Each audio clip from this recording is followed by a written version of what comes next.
Compreendendo, então, a primeira etapa da respiração celular, chamada de glicólise. Então, nós já vimos que a glicólise nada mais é do que a quebra da glicose. Quando a gente observa a glicólise, nós vamos ver que nada mais é do que várias reaçõezinhas que vão acontecer. Quando a gente observa a molécula de glicose, nós vamos ver que cada uma dessas bolinhas vão representar um carbono. Então, a molécula de glicose tem 1, 2, 3, 4, 5, 6 carbonos, certo? A glicólise nada mais é do que eu quebrar esta glicose em duas moléculas menores, cada uma formada por 3 carbonos. Essas moléculas menores, elas vão ser chamadas de ácidos pirúvicos ou piruvato, tá bom? Então, vamos entender como que vai acontecer cada uma dessas etapas, quais são os produtos que vão ser produzidos ao final da glicólise. Então, a glicose, que é formada por 6 carbonos, ela é uma molécula muito estável. Então, essas ligaçõezinhas aqui, elas são muito estáveis e são difíceis de serem quebradas normalmente.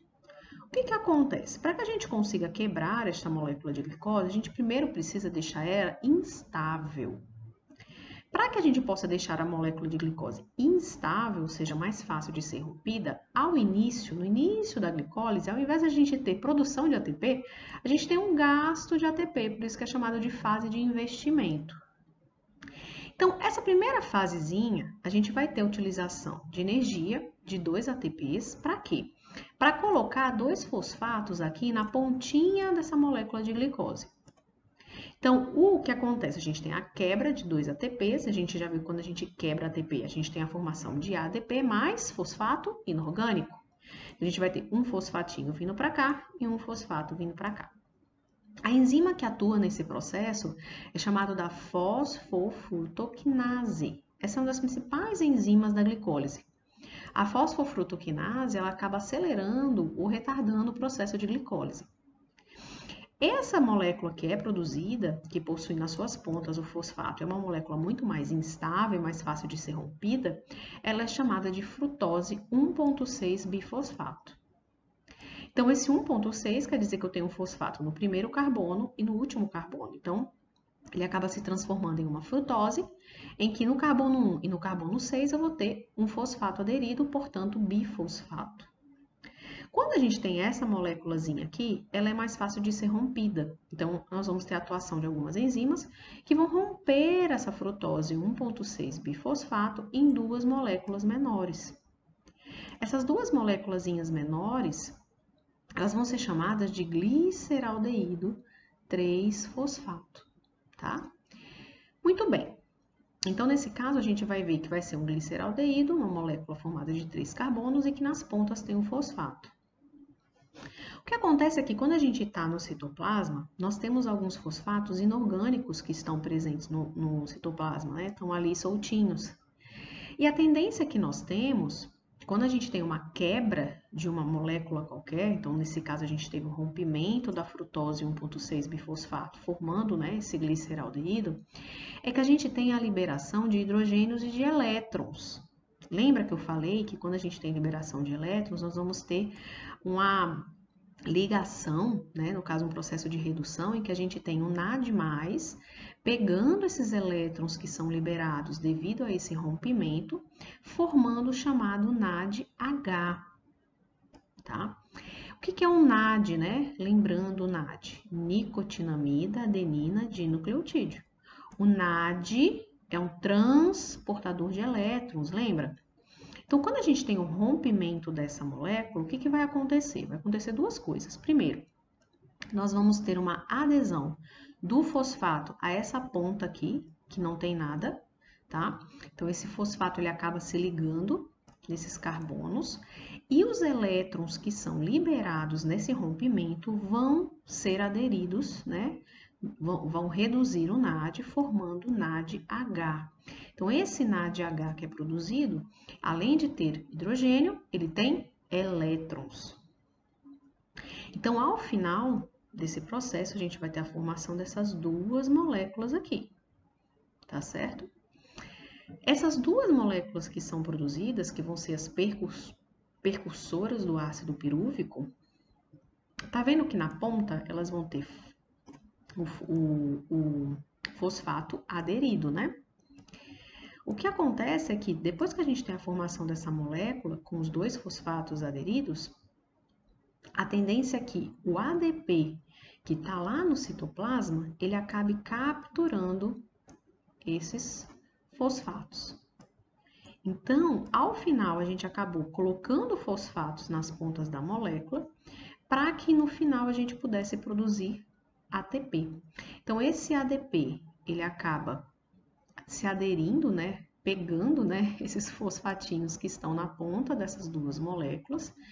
E aí, se eu tenho dois fosfatos, eu posso ter a produção de 2 ATPs. Então, eu acabo produzindo 2 ATPs e, ao final, a produção de 2 ácidos pirúvicos, ou dependendo do livro, você pode ver também que eles chamam de piruvato, que nada mais é do que o ácido pirúvico em meio aquoso, né? Como dentro da célula a gente tem água, né? Então, a gente pode ter tanto o nome como ácido pirúvico ou piruvato. Mas a gente tem que lembrar que a molécula de glicose ela foi rompida, formando 2 ácidos pirúvicos ao final, certo? Então, continuando aqui, vamos entender como é que seria, então, os reagentes e os produtos ao final da glicólise. Então, nós já vimos, então, que inicialmente a gente tem uma molécula de glicose. Essa molécula de glicose, inicialmente, a gente tem a fase de investimento, em que a gente tem a utilização de ATP. Depois, a gente vai ter a fase de rendimento, em que aí a gente vai ter o quê? Ao final, a produção de 2 ácidos pirúvicos. Então, quer dizer que uma glicose de 6 carbonos foi convertida em quê?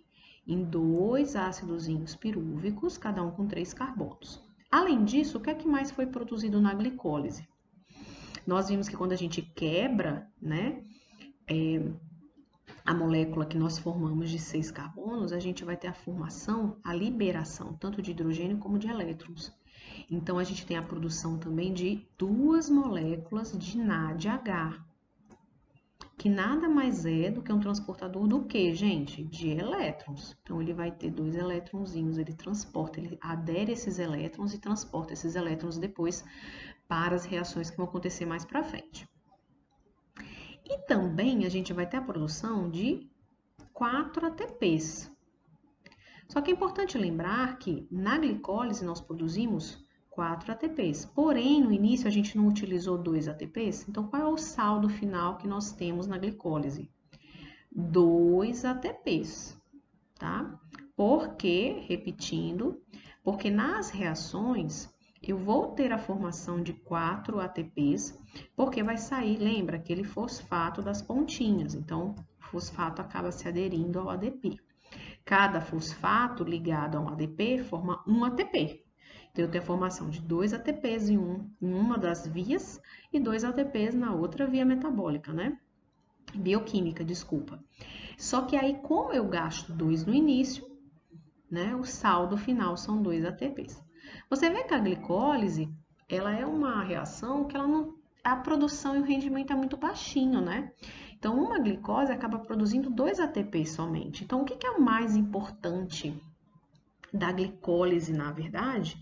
Nem é a produção de ATP em si, que é muito baixa. Tanto que, como eu comentei, alguns seres vivos mais primitivos, eles conseguem produzir ATP através da glicólise, que é um processo até com rendimento baixo, mas que não requer muitos reagentes, né? Não precisa utilizar oxigênio.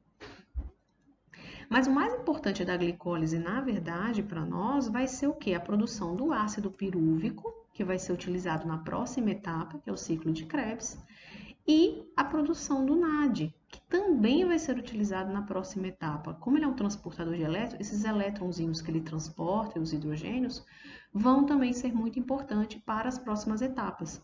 Então, esses 2 produtos, na verdade, vão ser os mais importantes, porque o ácido pirúvico, ele é quem vai iniciar, né? Vai possibilitar o início da próxima etapa, que é o ciclo do ácido cítrico. E o NAD também vai ser utilizado.